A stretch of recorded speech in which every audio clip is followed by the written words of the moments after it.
For over a decade, car companies have been locked in a battery arms race. Bigger batteries, longer range, faster charging. Tesla, BYD, Mercedes, Ford, all of them chasing the same goal. But what if they've been solving the wrong problem? Right now, in Zibo City, China, there's a 1-kilometer stretch of highway that doesn't care how big your battery is, because it charges your vehicle while you're driving on it. No cables, no parking, no waiting. The technology is called dynamic wireless charging, and it works exactly like the wireless charging pad you use for your phone, except scaled up to transfer electricity into a 2-ton vehicle moving at highway speed. Sweden proved it works commercially in 2020. Detroit installed it on a public road in 2023. And China is preparing to roll it out across its 177,000-kilometer expressway network. The country that controls this infrastructure controls the future of transportation. And that race has already started. On paper, electric vehicles have never looked better. A decade ago, driving 200 miles on a single charge was considered impressive. Today, many electric vehicles can travel well over 300 miles. Premium models are approaching 500 miles under ideal conditions. Battery technology has improved faster than almost anyone predicted. Energy density increases every year. Charging speeds have jumped from hours to minutes. Companies like CATL and BYD are producing batteries that can charge from 10 to 80% in under 15 minutes. The Tesla Model S can travel over 400 miles. The Mercedes EQS pushes past 450. The Lucid Air claims over 500 miles of range. These aren't prototypes. These are production vehicles you can buy today. Yet despite all this progress, one fundamental problem refuses to disappear. Eventually, every battery runs out. It doesn't matter if your vehicle can travel 250 miles or 500. Sooner or later, you still have to stop. And unlike gasoline, which takes 3 minutes to pump, recharging takes time. Even the fastest DC charging systems require 15 to 20 minutes to charge from 10 to 80% under ideal conditions. Many public chargers take 30 minutes. Some take over an hour. For daily commuting, this usually isn't a problem. Most drivers simply plug in overnight at home. But long-distance travel is different. A family driving from New York to Florida may need to stop 3 or 4 times. Each stop adds planning. Each stop adds waiting. Each stop adds uncertainty about whether the charger will be available, whether it will be working, whether it will deliver the speed promised. This anxiety has a name: charging anxiety. And it exists not because electric vehicles can't travel far. It exists because drivers can never completely forget where the next charger is. But what if that entire calculation changed? Yet despite all this progress, one fundamental problem refuses to disappear. But what if that entire calculation changed? Charging anxiety isn't about technology, it's about psychology. Gasoline drivers don't think about fuel until the tank hits empty. Then they pull into any station and refuel in 3 minutes. Electric vehicle drivers think differently. They plan routes around charging networks. They download apps showing charger locations. They call ahead to make sure chargers are working. They calculate backup options in case their primary charger is occupied. This mental load never completely goes away. A 2023 study found that range anxiety affects 73% of potential EV buyers, even though most daily commutes are under 40 miles. The problem isn't rational, it's emotional. And car companies have been trying to solve it the only way they know how: build bigger batteries. But bigger batteries create new problems. A typical large EV battery pack weighs between 400 and 900 kilograms. The battery in a Tesla Model S weighs 544 kilograms alone. That's roughly 25 to 30% of the total vehicle weight. More weight means more energy required to move the car. More energy required means you need an even bigger battery. Bigger batteries cost more. They take longer to charge. They require more lithium, nickel, and cobalt. The solution has become part of the problem. So engineers started asking a different question. What if we stopped carrying the energy and started delivering it? For over a century, roads have done one job. They've helped vehicles move from one place to another. But what if roads could do something else? What if they could also deliver energy? The idea is called dynamic wireless charging. And the technology behind it isn't actually new. You already use a version of it every day. When you place your smartphone on a wireless charging pad, electricity travels through a magnetic field instead of a cable. No physical connection needed. Engineers are now applying that same principle on a completely different scale. Special coils are embedded beneath the road surface. Another set of coils is installed underneath the vehicle. As the car passes over the energized section of road, electromagnetic induction. The driver doesn't stop. The vehicle doesn't plug in. Charging simply happens while the journey continues. In Sweden, on the island of Gotland, this technology has been running commercially since 2020. A company called Electrion, based in Israel, installed a 1.65-kilometer electrified road. A public electric bus runs on this road every single day. The system achieves 70% energy transfer efficiency in real-world conditions. Not in a lab, on an actual public road, carrying actual passengers.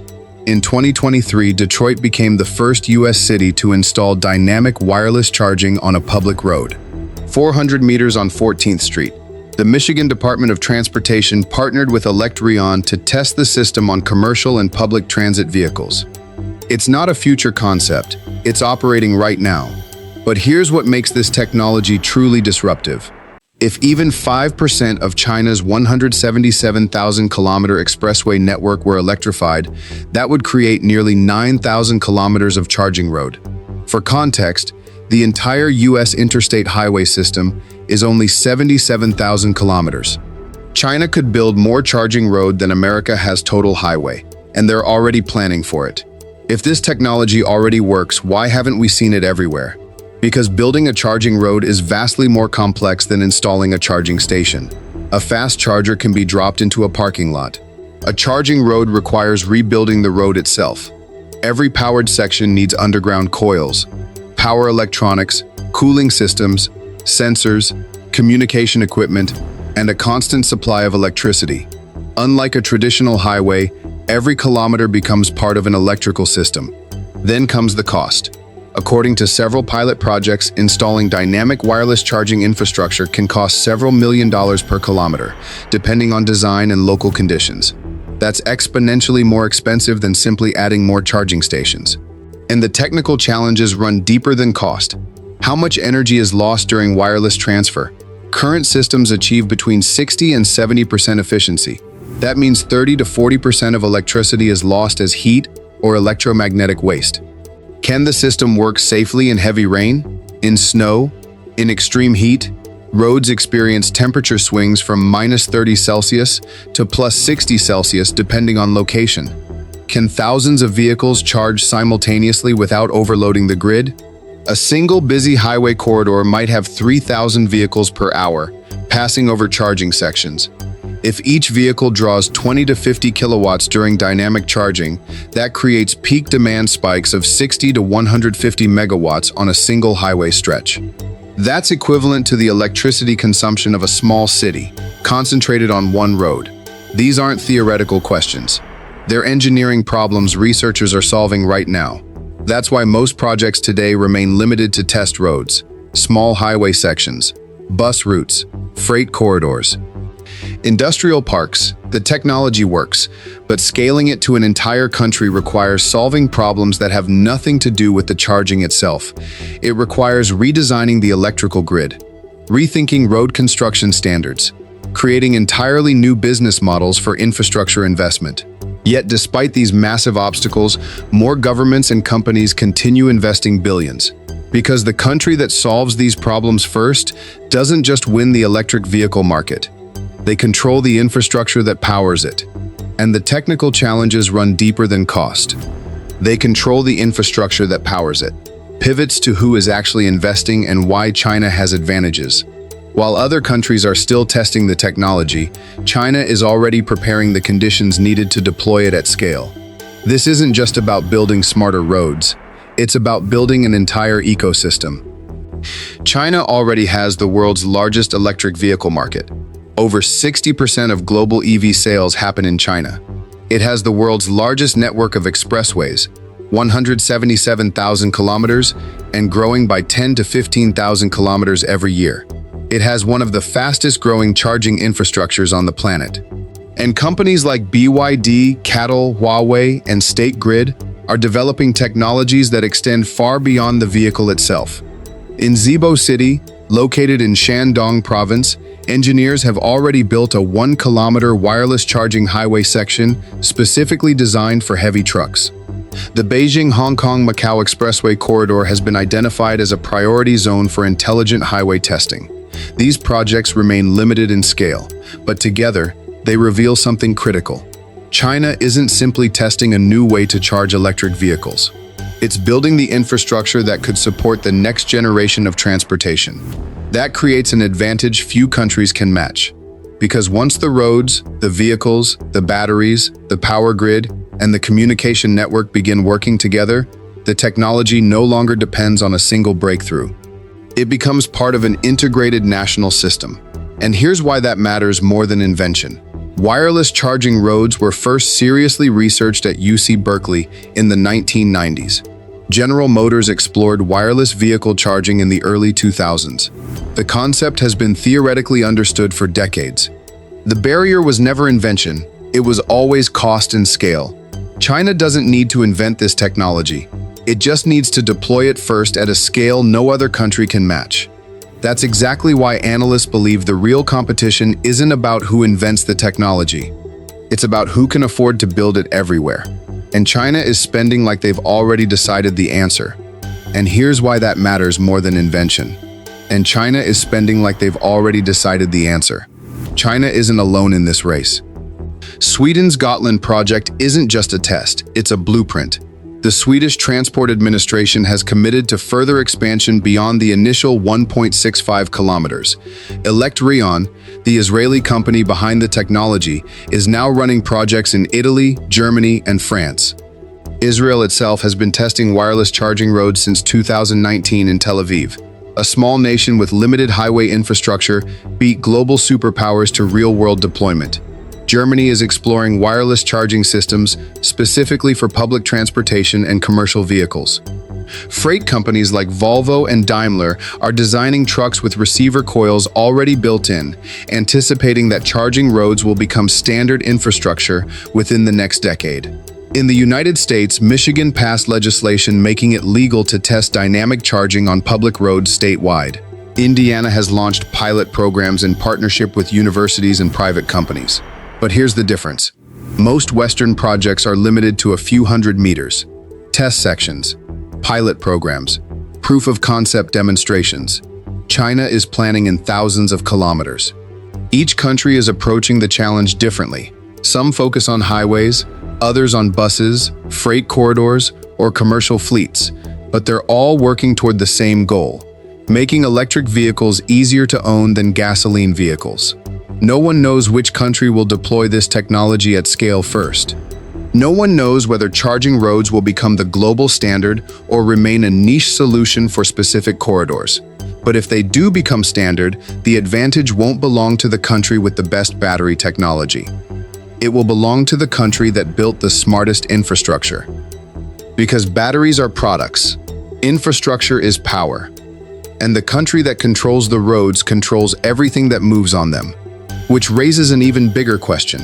What happens to the cars themselves? Shifts focus to impact on vehicle design and economics too. If charging roads eventually become common, the biggest impact won't be the roads themselves. It will be what happens inside the factory. For years, automakers have competed by building larger batteries. A larger battery usually means longer driving range.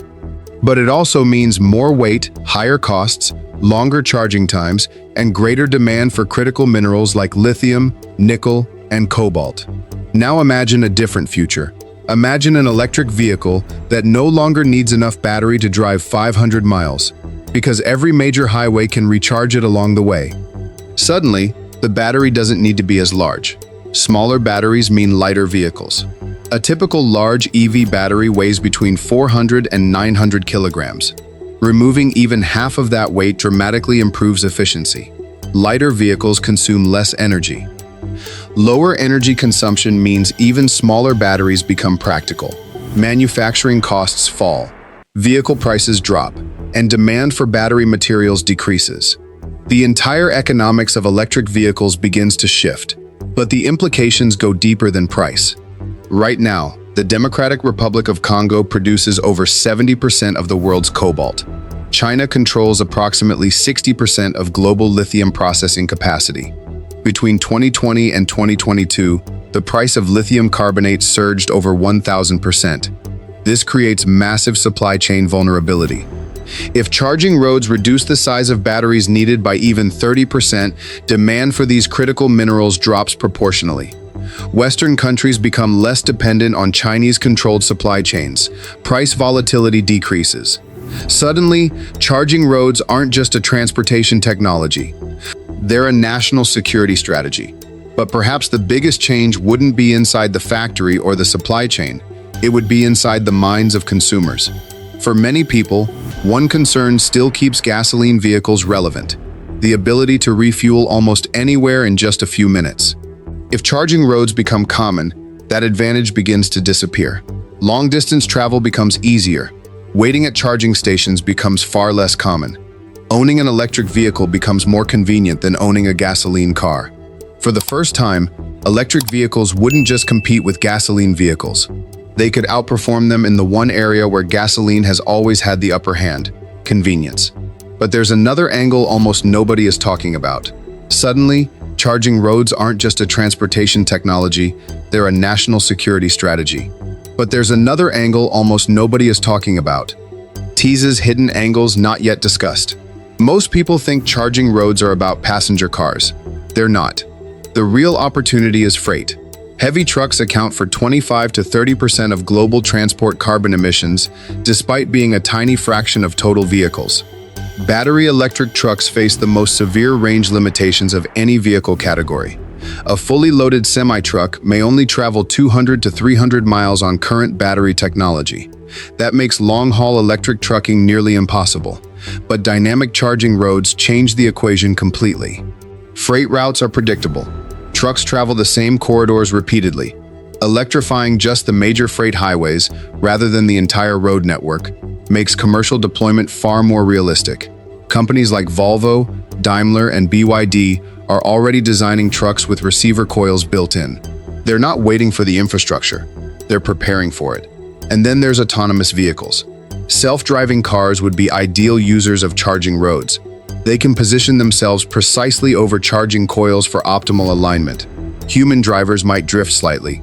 Autonomous systems don't. A fully autonomous electric vehicle on a charging highway could theoretically never stop for energy. Ever. Companies like Waymo, Tesla, and Baidu are developing autonomous systems right now. China's autonomous vehicle testing zones overlap significantly with its intelligent highway pilot zones. That's not a coincidence. The convergence of three technologies, electric vehicles, wireless charging roads, and autonomous driving, creates something far bigger than the sum of its parts. It creates a transportation system that operates continuously, without human intervention and without fossil fuels. The country that builds that system first doesn't just lead in transportation. They redefine what transportation means. And the decisions being made right now, in Beijing, in Washington, in Brussels, will determine who controls that future. Because the infrastructure being built today will last 50 years. That's not a coincidence. Because the infrastructure being built today will last 50 years. 1 century ago, roads helped cars move across continents. The next generation of roads may power them as well. Sweden has proven the technology works commercially. Detroit has proven it works on American public roads. China has proven it can plan deployment at a scale no other nation can match. The question isn't whether charging roads will exist. The question is who builds them first, and who gets left behind. Because the country that controls the infrastructure doesn't just charge vehicles. They control the data flowing through those vehicles, the energy flowing into those vehicles, the economic standards that every other country will have to follow. The roads are being built right now. The only question left is whose vision of the future gets paved into the ground. And that decision is being made whether you're paying attention or not. And that decision is being made whether you're paying attention or not.